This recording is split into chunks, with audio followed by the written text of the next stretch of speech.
3 millions de yens. C'est l'incroyable somme d'argent que ton père, le maire de la ville, a détourné pour financer sa campagne électorale dans le but de devenir Premier ministre du Japon. Bienvenue dans Billion Dogs. Salut l'équipe, comme tu l'as vu dans l'intro de la vidéo, on part sur une nouvelle analyse manga et je l'avais entre parenthèses teasé sur Twitter. Donc nous y voilà. Avant de commencer la vidéo, comme d'habitude, tu peux m'envoyer ta manga tech sur mon Twitter. Je voudrais vraiment vous remercier pour les 400 abonnés. On peut commencer la vidéo.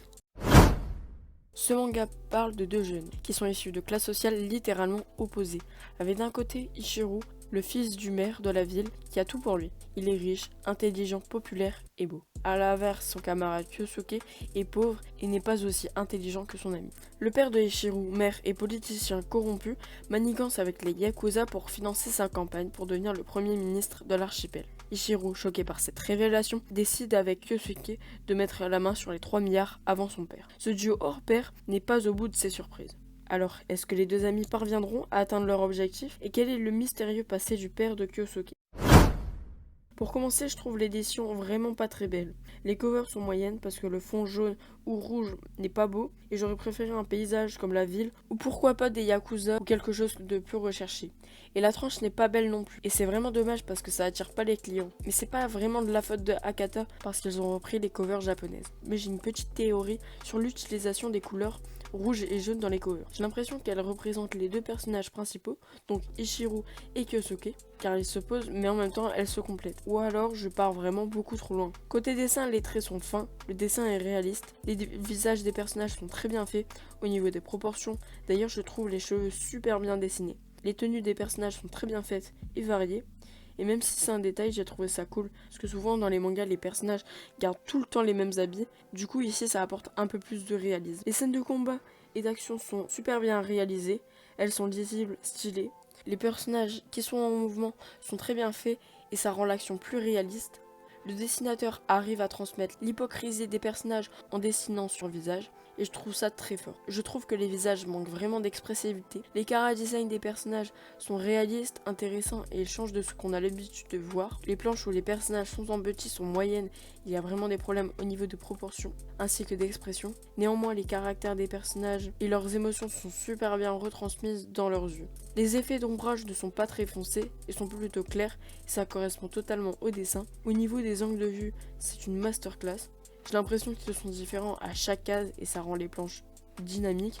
La mise en page, donc la pagination, nous surprend lors de la lecture et elle est super bien faite. Et c'est un très gros point positif. En conclusion, les dessins sont vraiment excellents.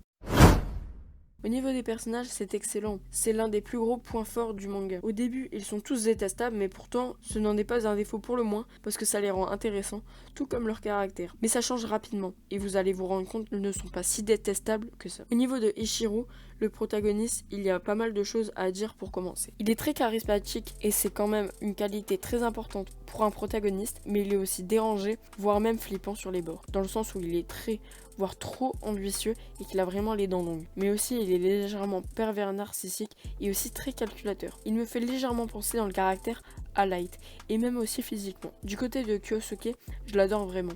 Que ce soit pour sa mentalité, son caractère, ce qu'il dégage, les valeurs qu'il véhicule et qu'il représente, il est aussi charismatique, attachant et il apporte de l'humour au manga. Kyosuke et Ichiro sont aux antipodes l'un de l'autre, mais ils se complètent. Et cette relation est vraiment ultra intéressante et cool. L'auteur nous expose rapidement la vraie nature des personnages, on apprend à les connaître rapidement et ça nous plonge dans l'univers et dans la lecture rapidement. Et une fois l'histoire vraiment lancée, on commence à voir le développement de certains personnages et on voit quels sont leurs objectifs, leurs motivations, etc. Il y a quelques personnages qui font penser à des furieux et ça c'est grave cool de plus. Il y a aussi des yakuza, donc si vous kiffez ce type de personnage, vous allez être servi. Tous les personnages sont atypiques et ont des caractères spéciaux et ça c'est la force du manga. Et ce qui en fait un bon manga, c'est l'originalité ainsi que la diversité des personnages. Dès les premières pages, on commence fort et l'auteur arrive à capter notre attention. L'œuvre parle de sujets très originaux et quasiment jamais évoqués et utilisés. Il apporte vraiment quelque chose de nouveau dans les mangas avec son histoire qui parle de politique, corruption, etc. Du coup, il accroche et titille notre curiosité, ce qui nous donne envie de découvrir l'œuvre. Le manga est vraiment surprenant. Et rien que pour ça, je vous le conseille. Quasiment à chaque chapitre, l'auteur arrive à nous surprendre et ça, c'est vraiment fort. Et chaque tome, il ne cesse d'avoir des rebondissements et des retournements de situation qui sont toujours cohérents. Dès le premier tome, on est dedans et c'est super important pour une série courte. Même si l'histoire débute réellement un peu moins de la moitié du tome, mais après ça, ça s'enchaîne et ça devient encore plus intéressant. Plein d'embûches vont être semées sur la route de 2-0 et leurs plans sont toujours tordus. Ce qui est vraiment drôle, ils arrivent à retourner toutes les situations à leurs avantages. Et même si de temps en temps c'est un peu tiré par les cheveux, ça reste plus ou moins cohérent. Dans Billion Dogs, la politique et les politiciens sont représentés d'une manière totalement péjorative.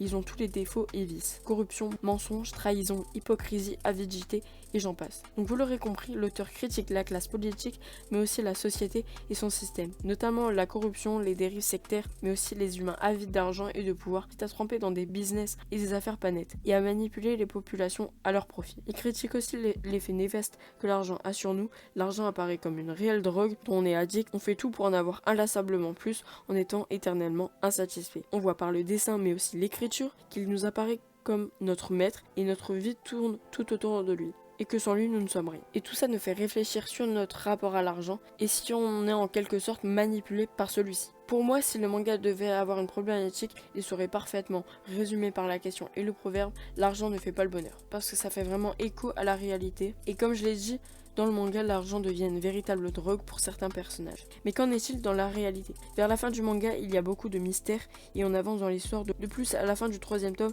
il y a un gros cliffhanger et les personnages sont plus approfondis et développés dans le dernier tome. D'ailleurs, en parlant du dernier tome, je vais parler de la fin du manga. La fin me convient et elle est cohérente, intéressante et je l'ai vraiment bien aimée.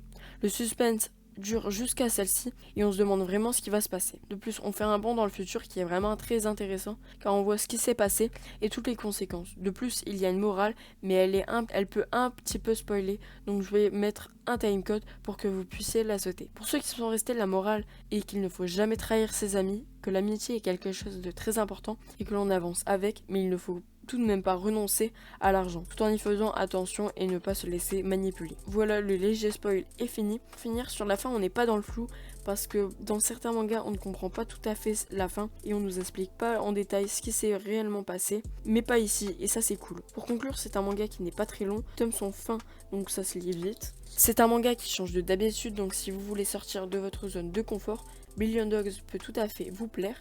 Même si l'histoire est courte, il y a beaucoup de rebondissements et on ne s'ennuie absolument pas. Et honnêtement, je m'attendais pas à grand chose, mais je suis vraiment surprise positivement parce que je ne savais pas trop de quoi ça parlait et je l'ai acheté sans savoir s'il était bien et finalement j'ai kiffé. Donc la morale de l'histoire, achetez même des mangas que vous ne connaissez pas parce que vous pouvez vraiment tomber sur des pépites. Merci d'avoir regardé cette vidéo. Encore merci pour les 400 abonnés, on approche bientôt des 1 an de la chaîne, c'est vraiment trop cool. N'hésite pas à me follow sur Twitter et à m'envoyer ta mangatech. Abonne-toi et active la cloche. Mets un like, ça fait toujours plaisir. Et dis-moi en commentaire si tu as lu Billion Dogs et ce que tu en as pensé ou si tu comptes l'acheter. Sur ce, bonne journée, bonne soirée. Ciao.